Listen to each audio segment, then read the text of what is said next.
Bismillahirrahmanirrahim. Assalamualaikum warahmatullahi wabarakatuh. Alhamdulillahi hamdan katsiran tayyiban mubarakan fih kama yuhibbu rabbuna wa yarda. Asyhadu an la ilaha illallah wahdahu rabbi la syarika lah wa asyhadu anna Muhammadan abduhu wa rasuluhu alladzi la nabiyya ba'dah, amma ba'du. Ma'asyiral muslimin yang dimuliakan Allah Subhanahu wa taala, alhamdulillah di malam hari ini kembali kita duduk untuk bermajlis ilmu di Masjid Pesantren Jabal Uhud Al-Islami di Ban Batam. Tak lupa salawat dan salam kita hadiahkan kepada Rasul kita yang mulia, Nabi besar Muhammad sallallahu alaihi wa ala alihi wasallam.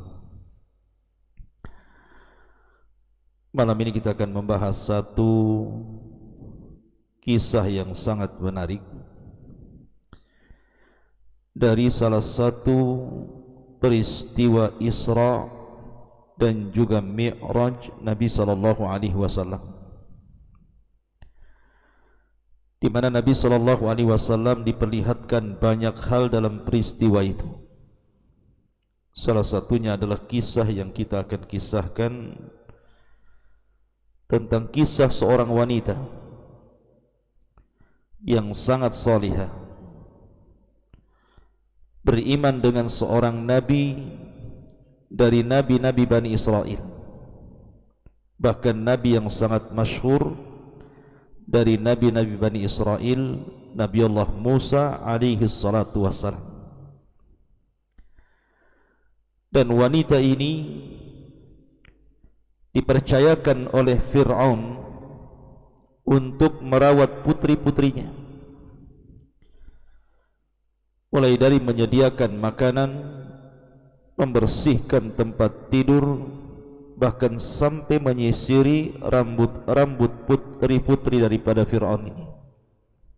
Siapakah dia? Dialah Masyitatu ibnatu Fir'auna. Kisah Masyitah, bagaimana kisahnya? Ma'asyiral muslimin yang dimuliakan Allah Azza wa Jalla, ketika Nabi Musa alaihi salatu wassalam diangkat menjadi Nabi dan Rasul, kemudian berusaha untuk mendakwai Fir'aun agar masuk ke agamanya. Tapi karena Fir'aun ini mengaku Tuhan, bahkan diabadikan dalam Al-Quran perkataannya, Ana Rabbukumul A'la, saya Rabb kalian yang paling tinggi. Ailahun ma'allahi ghairi, ailahun ghairi, apakah ada Tuhan selainku? Maka Nabi Musa alaihi salatu wassalam berbagai macam upaya, dari ajakan dakwah tauhid sampai menampakkan mukjizat dari Allah, tapi Fir'aun tidak kunjung beriman sampai wafat. Tetapi orang-orang di sekitar Fir'aun banyak yang beriman, tetapi menyembunyikan keimanannya. Salah satunya dari wanita yang beriman kepada syariatnya Musa adalah istrinya Fir'aun sendiri, Asiyah bintu Muzahim yang sudah saya ceritakan. Kemudian yang kedua, Masyitah ibnatu Fir'aun. Lah Masyitah ini Allah karuniakan memiliki 5 anak.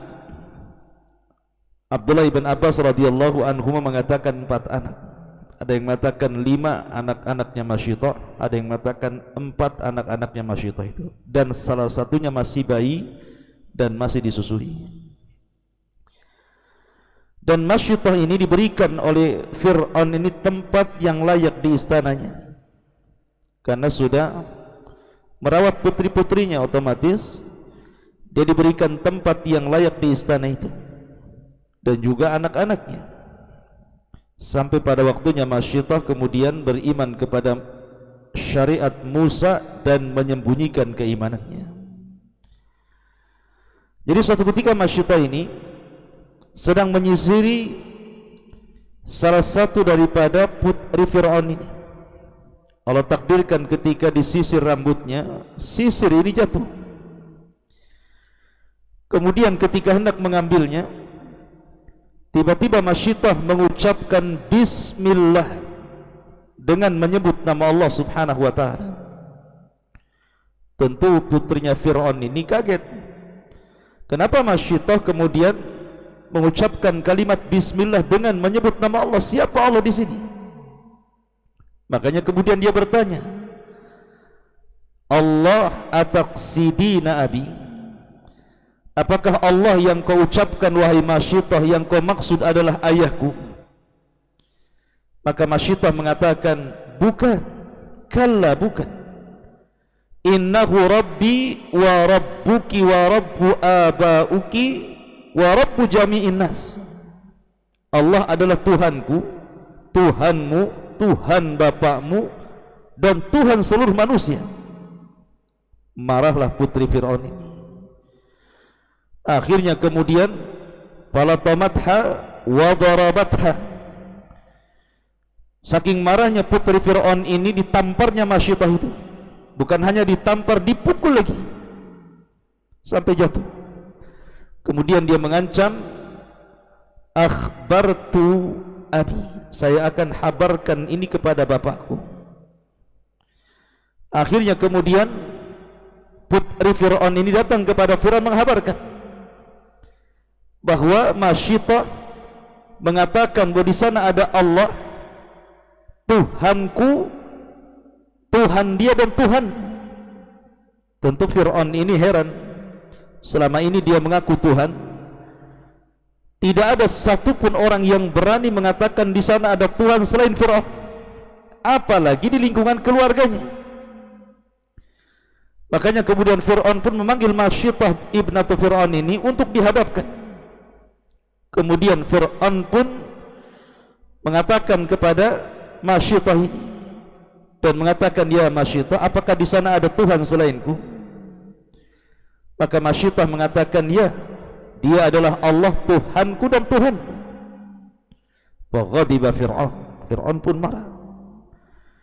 Kemudian dia mengatakan kepada prajuritnya, tangkap wanita ini, masukkan ke dalam penjara, siksa dia sampai dia murtad dari agamanya dan kembali menyembah diriku. Tangkaplah Masyittah, dimasukkan ke dalam penjara, disiksa habis-habisan. Tetapi ikhwatu fiddin yang dimuliakan Allah Azza wa Jal, iman itu kalau sudah bercampur dengan hati, kemudian sudah merasakan kelezatannya, maka susah iman itu untuk dicabut dalam hati.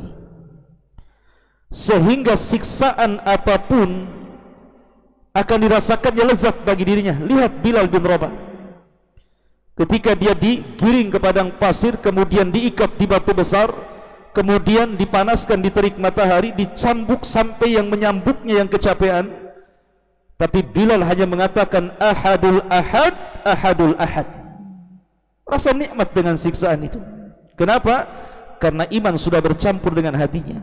Itulah yang dirasakan Masyittah ibnatu Fir'aun ini. Sehingga ketika Fir'aun melihat tidak ada perubahan, makin kuat keimanan Masyittah, maka Fir'aun pun kemudian membuat keputusan supaya dilihat manusia, siapapun yang lancang kepada dirinya, maka dia akan merasakan hukuman ini. Akhirnya kemudian disediakan sebuah kuali besar, kemudian dituangkan zait, minyak goreng yang sangat penuh memenuhi kuali. Kemudian Fir'aun pun menakut-nakuti Masyittah, wahai Masyittah, kalau engkau tidak kembali kepada agamamu menyembah diriku, maka sudah tahu bagaimana siksaanku kepadamu. Tapi Masyittah tidak mau juga bergeming dari keimanannya. Tetap dia mengakui adanya Tuhan selain Fir'aun.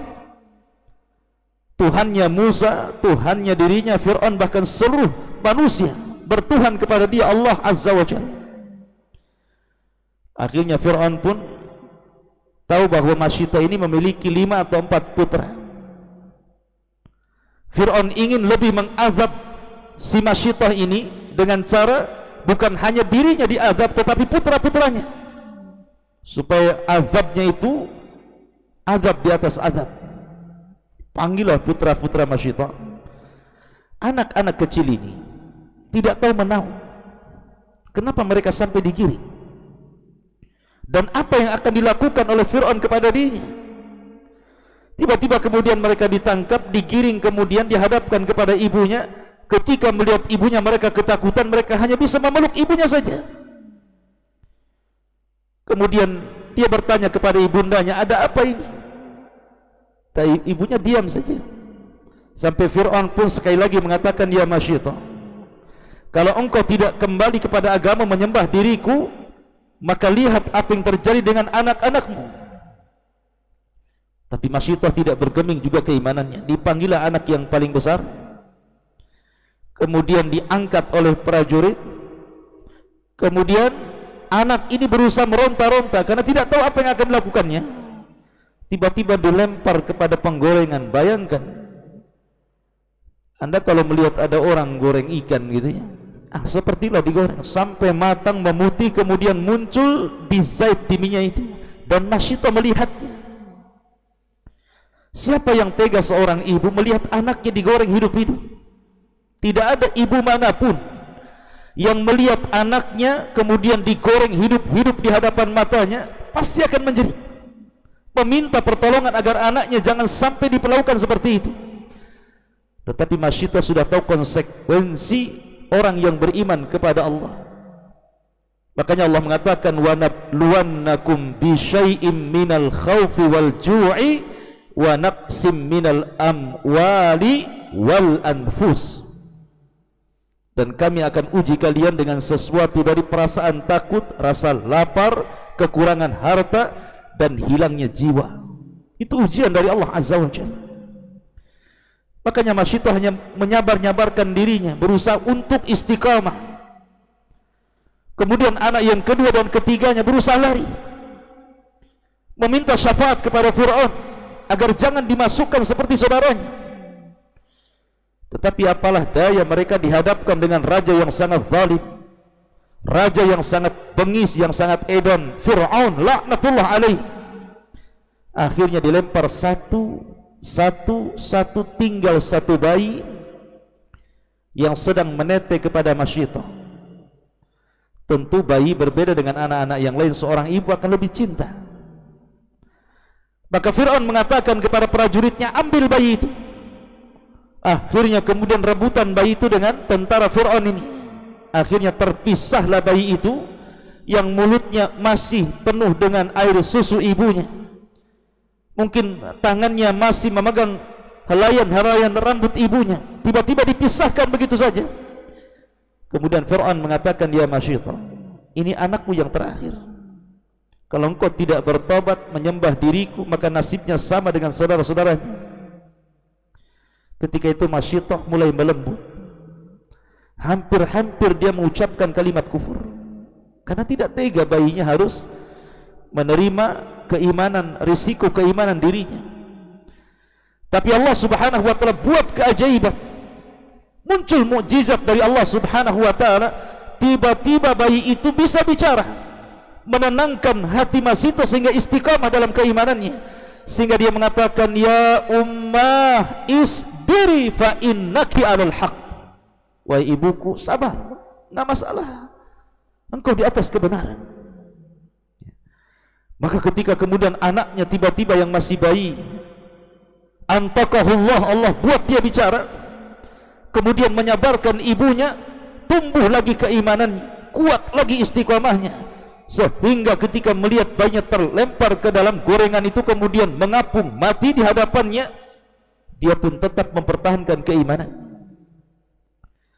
Sampai akhirnya Masyidah mengatakan kepada Fir'aun, biarlah kau lemparkan aku ke dalam penggorengan ini, tapi aku punya wasiat. Tolong dengarkan wasiatku, wahai Fir'aun. Maka kemudian kata Fir'aun, baik, apa wasiatmu wahai Masyidah? Sampaikan saja. Maka Masyidah ibnatu Fir'aun mengatakan di hadapan Fir'aun ini, ya Fir'aun, uhibbu an tajma idhami wa idhama auladi fi thawbin wahidin fatudfinuna. Wahai Fir'aun, kalau kau masukkan aku dalam penggorengan ini bersama anak-anakku yang sudah mendahuluiku, tolong tulang-tulangnya ambil satu persatu. Tulang anakku yang paling besar, yang nomor 2, yang nomor 3, yang nomor 4, yang nomor 5 yang bayi, dan tulang-tulangku jadikan satu, letakkan di sebuah kain, kubur dalam satu lubang kuburan, jangan kau pisahkan. Masyitah tahu bahwa sebagaimana mereka sudah dikumpulkan di dunia, maka Allah akan kumpulkan di surga. Akhirnya Fir'aun mengatakan, iya, engkau akan mendapatkan hakmu. Maka akhirnya Masyitah pun dengan pasrahnya kemudian diangkat oleh prajurit, dicemplungkan ke dalam penggorengan itu, akhirnya mati syahid bersama 5 atau 4 anak-anaknya. Dan itu tersebar beritanya sampai didengar oleh Asiyah bintu Muzahim. Asiyah bintu Muzahim ini berusaha untuk menutupi keimanannya, karena dia tahu siapa suaminya dan siapa watak suaminya seperti apa. Asiyah tahu. Tetapi ketika dia melihat saudarinya seiman yang sama-sama beriman kepada syariat Musa diperlakukan oleh Fir'aun, maka dia mengatakan kepada Fir'aun suaminya, al-wailu lak ma ajra'aka ala Allah. Celaka engkau wahai Fir'aun, berani-beraninya kau ini lancang kepada Allah subhanahu wa ta'ala. Maka Fir'aun pun kaget, rupanya istrinya pun beriman. Akhirnya kemudian istrinya dipaksa untuk murtad lagi, sampai akhirnya istrinya pun nasibnya sama dengan Masyitah. Tetapi istrinya diperlihatkan permintaannya kepada Allah untuk dibangunkan satu istana di sorga. Rabbibnili indaka baitan fil jannah. Ya Rabb, tidak masalah, aku harus mati seperti ini, tetapi bangunkan untukku satu istana di sorga. Kisah ini dicantumkan dalam hadis Ibnu Abbas radhiyallahu anhuma, di mana Nabi sallallahu alaihi wasallam bersabda, "Lamma kanat lailatul lati usriya bi fiha." Ketika, kata Rasul, di malam aku diisrakan dari Baitul Maqdis ke Sidratil Muntaha, kemudian aku dimasukkan ke dalam surga, diizinkan masuk ke dalam surga. Kemudian Nabi sallallahu alaihi wasallam mengatakan, wajadtu raihatan tayyibatan. Tiba-tiba di surga aku mencium bau yang sangat semerbak harumnya, wangi sekali. Sampai-sampai Rasul mengatakan, fakultu ma hadhihi raihatu tayyibatu ya Jibril. Jibril, ini harum bau siapa? Aku tidak pernah mencium bau seharum ini. Maka Jibril mengatakan, hadhihi raihatu Masyitata ibnatu Fir'aun. Ini adalah bau wanginya Masyitah yang merawat putri-putri Fir'aun. Fakultu, maka aku katakan, kata Rasul, wa masya'nuha, kenapa dia diberikan kenikmatan yang luar biasa sampai harumnya semerbak wangi seperti ini? Apa yang diamalkan Masyitah wahai Jibril? Maka Jibril mengatakan, bainama hiya, ketika dia tamsyatu binta Fir'auni, menyisir salah satu putri daripada Fir'aun, id saqata al-mishtah, tiba-tiba sisirnya jatuh, min yadiha, dari tangannya. Faqalat, dia pun mengatakan bismillah, dengan menyebut nama Allah. Faqalat bintu Fir'auni, berkatalah bintu Fir'aun ini, abi, apakah yang kau maksud Allah itu abi, bapakku? Faqalat, dia mengatakan, la, bukan, walakin rabbi wa rabbuka wa rabbu abik Allah rabbu jami'in nasil alamin.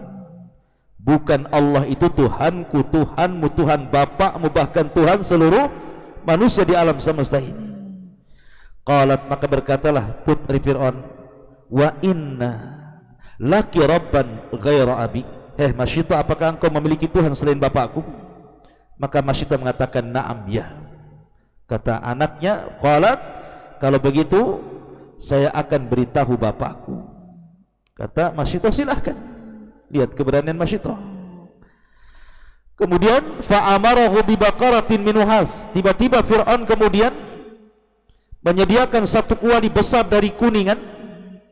Berkata Ibnul Athir rahimahullahu ta'ala, kuningan itu untuk membakar Masyitoh dan anak-anaknya. Qalat, maka Masyitoh pun meminta wasiat kepada Fir'aun, uhibbu an tajma'a idhami wa idhama waladi fi thawbin wahidin. Aku suka kalau engkau kumpulkan tulang-tulangku, tulang anak-anakku dalam satu pakaian dan kau kuburkan satu lubang. Maka Fir'aun mengatakan, wa dzalika laki alaina, ya itu akan saya lakukan sesuai dengan permintaan. Maka akhirnya kemudian Masyitoh dan anak-anaknya dimasukkan ke dalam kewali. Tiba-tiba anak bayinya mengatakan, fa inna adzabad dunya ahwan min adzabil akhirah. Wahai ibuku, siksaan dunia itu lebih ringan dibandingkan siksaan akhirat. Masuk saja ke dalam kuali.